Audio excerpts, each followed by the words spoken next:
Hello, Xander. Hi. I'm very glad to see you and to talk with you today for La Notte magazine. And firstly, let's start with this very unusual season.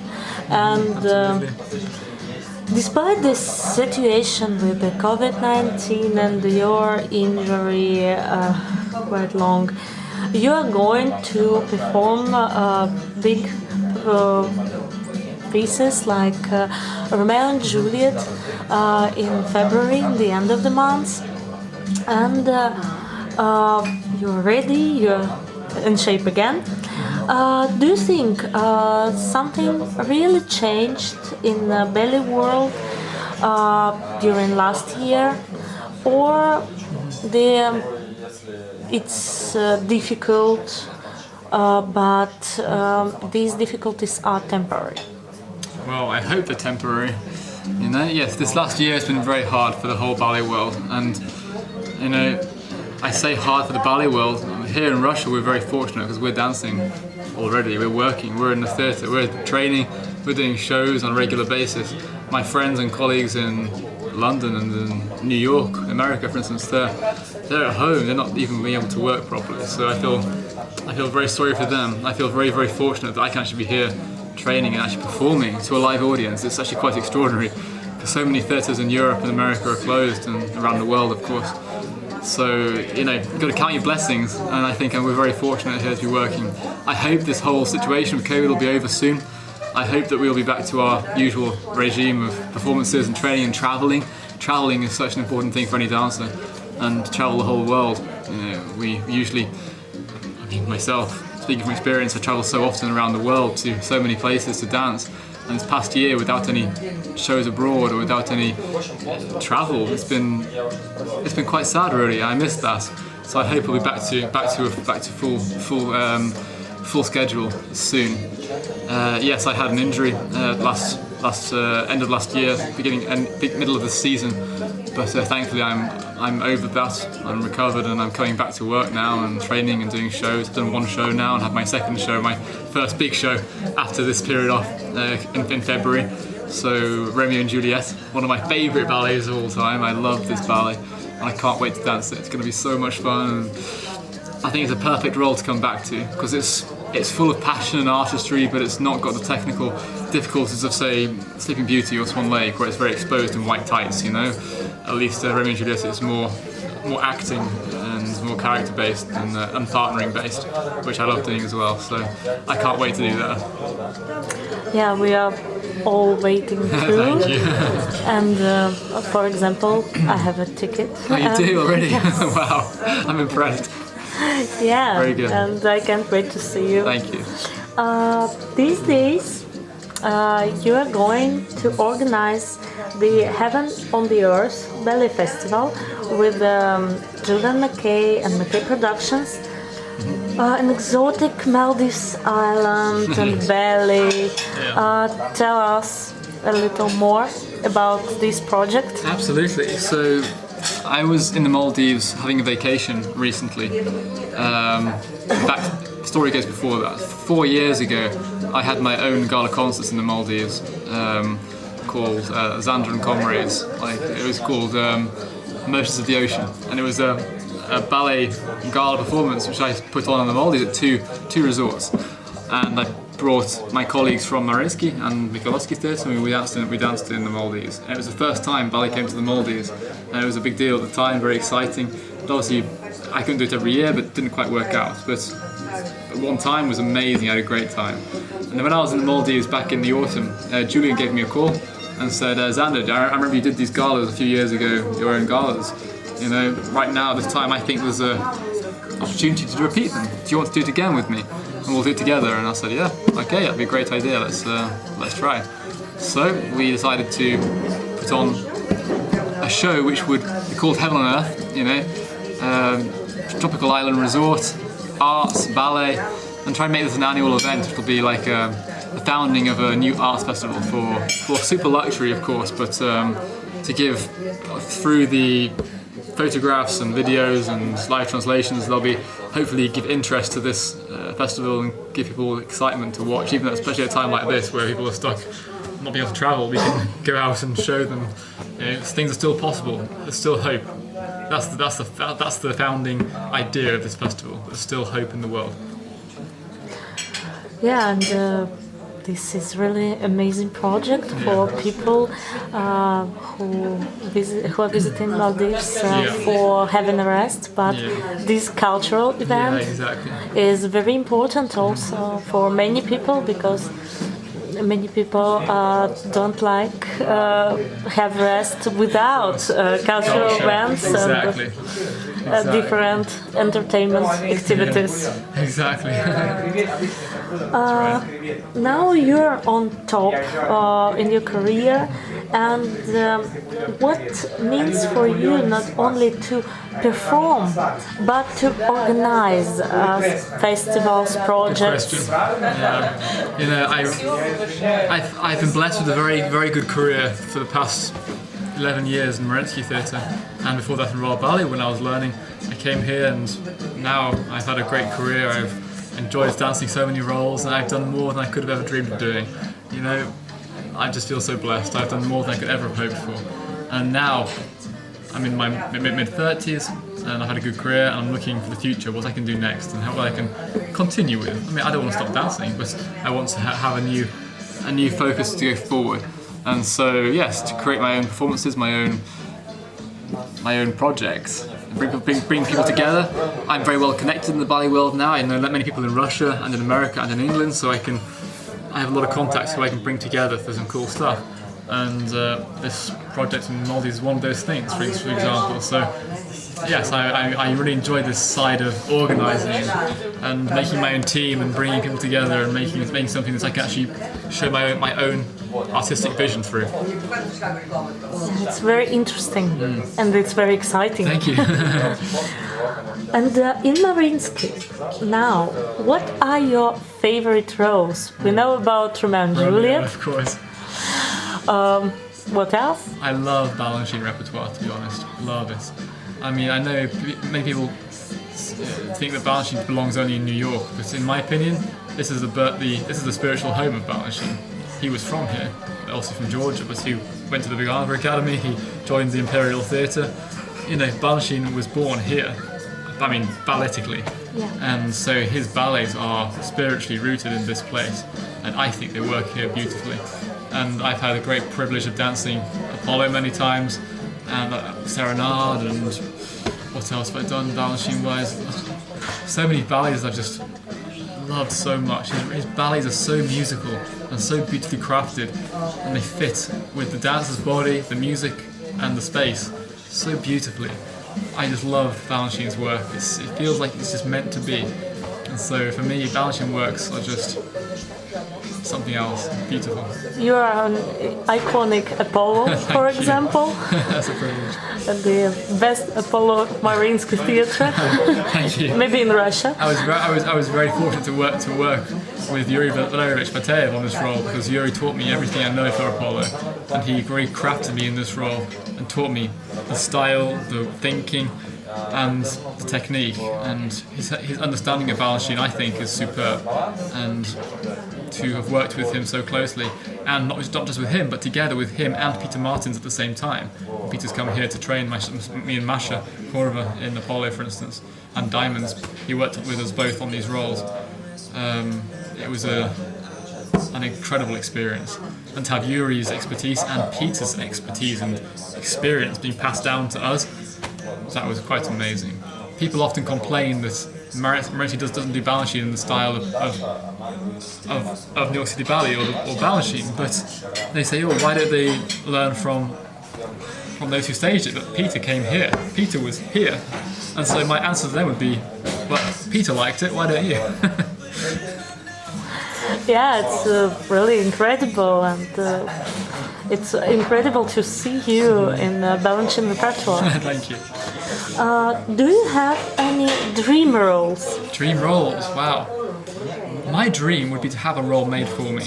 I've been very blessed to have a few roles made for me by Ilya Zhivoy, and that was it was my dream to have a ballet made on me, and Ilya made me a ballet called I'm Not Scared, and to have this role made on me was an amazing experience. So I think I can only dream to work with Ilya more, or other choreographers who would want to, and to create new pieces that fit you. To have a piece that's sculpted onto you as the artist, I think is a privilege. So, to work with someone like Christopher Wheeldon or Juliana Nunes or whoever, and Ilya of course as well. I adore Ilya. So these choreographers are such high quality. To work with these sort of people to make new work would be my dream. It's a really amazing experience. Yeah. Really amazing experience. Yeah. And for spectators also, we are It's waiting for the new pieces. Yeah, it's more refreshing, right? Really. For example, there are many people who are fans of classical repertoire, but it's always really interesting to be curious in something new. Of course, I agree. Do you have any special things or rituals when you are preparing your roles? Rituals? I stay well away from rituals. I'm not superstitious, I'm not a ritualistic person at all. I believe that rituals and superstitions are very dangerous and very restrictive for a person. People can get into such an idea that they can't do anything else. And when I came to Russia at first, there were so many, superstitions and things. I would break them on purpose just to prove a point. Because they say you try to tread on my foot, you try to tread on my foot. I'm like, no, I don't like superstitions. So no, I don't do that, of course. But no, I prepare myself. I prepare my roles. I prepare in my head. I think through the roles with my imagination. I get into things like this, but I don't do rituals. And your preparing routine is to look at something. Yeah. But I try to avoid watching other people do the same role. Yeah.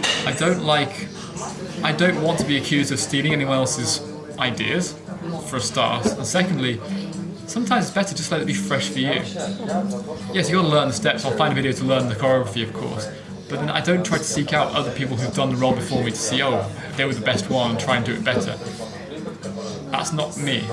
Image. I want to do it myself. Yeah. Whether it's better or worse, I don't really care. As long as I do it myself and do what my feeling is, this for me is more important. Yeah, the example is your Armand in Ashton's Marguerite and Armand. Thank you. And Ratmansky's Anna Karenina. Right, Vronsky. okay, exactly. I didn't watch other dancers with these. I mean, with Marguerite and Armand, we were taught by the repertoire, so he taught us the steps. I didn't actually watch the video. I didn't find a video to watch this and to learn from, say, I've seen Nureyev dance Marguerite and Armand. I love how he does it. It's fantastic. I didn't study him to make my role. Yeah. I learned the steps and I imagined, right, what would Armand do in this situation? What's his emotion? What's he feeling? And do it like this. For me, it makes more sense and it fits me better, I think. As a Russian person, I can say your Vronsky in Karenina is absolutely amazing. Thank you. Because I firstly thought about Vronsky as the dramatic character, as the tragical character, after seeing you performing Vronsky. Wow, thank you. It's a great honor. Thank after you very reading, not after watching the films. Really? Yeah. Wow, thank you. That's very nice. Thank you. Okay. And you are the principal dancer of one of the leading companies in the world. It needs really great responsibility. Yes. What helps you to deal with really high pressure? Well, for a start, I'm very blessed to have my family, my mum, my dad, and my sister in England. They're very supportive, and I can call them any time, and they always give me lots of love and support. This family unit is the most wonderful thing to have as support, and I know that I can count on them for anything. And secondly, I have my own faith. I believe in God, and I pray, and my faith in Jesus is what gives me strength to do what I do and handle the pressure. I believe God takes care of us, watches over us, and helps us. And if you believe that, it kind of takes away some stress because it takes the pressure off yourself. It helps for many people. Yes. What are you thinking about when you are on stage? Or you try not to think about anything except the dance, the Good question. technique and... That's a good question. On stage, I have several things in my mind. Firstly, I have to try and fulfill my teacher's requests. So we rehearse obviously many times. I'll have his voice in my head saying, right, do this, do that, head here, head there. So I try to fulfill the correct requirements for the role, of course. I try and do all the correct choreography, don't forget the steps. But I try to, more than anything, just remember who I am on stage. Who am I? You know, the average person at the ballet doesn't really care what a turned out arabesque looks like. I mean, okay, it looks nice, but at the end of the day, they don't know the difference between a sickle foot and a flexed foot. It doesn't really matter. And at the end of the day, they understand. The average person understands one major thing: feelings. What do they feel when they watch you? Do they feel relaxed? Do they feel upset? Do they feel tragedy? Do they feel excitement? What do they feel? Yes, technique can produce these things. You watch Kim and Kim, for instance, on stage, and his extraordinary technique makes you excited. Maybe the person in the audience doesn't know what technique is, but they're excited. Does that make sense? Yeah. So, what am I trying to do on stage? Yes, I try to use my technique, use my acting abilities to give the audience a feeling. What do they feel? And so as long as I can fulfill that and make people feel something, I've succeeded. Whether I did a right pirouette or a bad pirouette or a big jump or a small jump is really irrelevant. What do they feel as a result? And obviously, do your best always. So. I think it's the most important thing. Yeah. And about your working with your teacher, Yes. with Nikita Shiglov, Yes. how is to work with a person very professional but quite young still? And do you have some friendship, or it's just relationships between the coach and the dancer? How do you feel this? He's a very professional man, very professional person, and an excellent teacher. I'm very lucky to have him as my coach. He's a very caring coach. He really, I believe he desires very deeply to help his students and to see us improve. Yes, he's young, which is actually a great benefit because he can still do a lot of stuff. He can do everything. Nikita Vitalyevich has an extraordinary technique himself. He was a very able and beautiful dancer, and he's very spasobny. What can I say? He's very able. He can do huge arabesques and beautiful lines, and he has beautiful technique. And so, to try to learn from him the same thing is for me a very, very big honor, and I respect him very much. Yes, he's very friendly and very, very professional at the same time. Yeah, because even we, the audience, we see this and we see our tandem, work in tandem, and the results. Yeah, really it changes. great. Who you work with, it affects how you perform. And so I was very, very lucky to work with Igor Petrov for my first 9 years in the company, and then to change to Mr. Sheglov. It's been good because it means I can keep growing and add to what Mr. Petrov taught me. Because obviously Yuri taught me many things, Igor many things, and now Nikita many things. I'm learning from different masters and different skills and different abilities, So I'm trying to just keep growing. An artist never stops learning. Yeah, and the last thing I want to ask you, what can you advise to the ballet spectators who are just in the beginning of their way of interest in ballet? Very good question. Well, I would say beware of stereotypes. Ballet isn't just tutus. Maybe you saw one ballet and you thought, oh, it wasn't for me. But there's a whole range of ballets to see. So many artistic visions, different of music and different visions of emotions and feelings and stories. There's a huge world of dance out there to explore, from modern choreography to classics through everything. There's such a massive range. One thing that one person will love, the other person will hate, and vice versa. So explore and don't stop watching until you find what style you enjoy. Thank you so much, and congratulations with your returning to the stage and with your festival, The Heaven on the Earth. So good luck with this, and I wish you only to go forward Thank you so much. and I appreciate new it. interesting roles, projects, meetings, and everything. Thank you. That's the best. Thank Thank very you. much. Thank you.